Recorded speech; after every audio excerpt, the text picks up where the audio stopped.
Bwana Yesu asifiwe.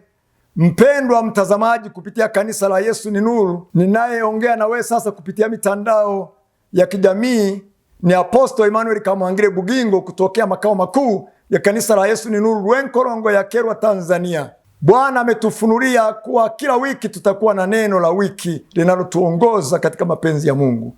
Ninasoma neno hilo. Neno la wiki hii kuanzia Jumatatu ya tarehe 16 Februari mpaka tarehe 22 Jumapili Februari 2026 linatoka Mathayo sura ya 5 mstari wa 14 hadi wa 16. Bwana anasema, ninyi ni nuru ya ulimwengu, mji hauwezi kusitirika ukiwa juu ya mlima, wala watu hawawashi taa na kuiweka chini ya pishi, bali juu ya kiango, nayo yawaangaza wote waliomo nyumbani. Vivyo hivyo nuru yenu na iangaze mbele ya watu, wapate kuona matendo yenu mema, wamtukuze Baba yenu aliye mbinguni. Baba, katika jina la Yesu Kristo ninasema asante. Umetuambia sisi ni nuru, na hivyo imetupasa kuangaza. Neema yako itufunike.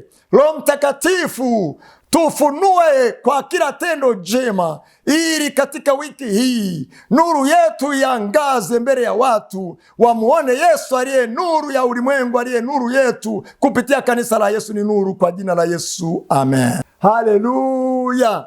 Jumatatu nuru ya Yesu kuangaze, Jumanne nuru ya Yesu kuangaze, Jumatano nuru ya Yesu kuangaze, Alhamisi nuru ya Yesu kuangaze, Ijumaa nuru ya Yesu kuangaze, Jumamosi nuru ya Yesu kuangaze, Jumapili nuru ya Yesu kuangaze, na Yesu aliye nuru yetu, nuru ya ulimwengu, kupitia kanisa la Yesu ni Nuru, kwa jina la Yesu, amen.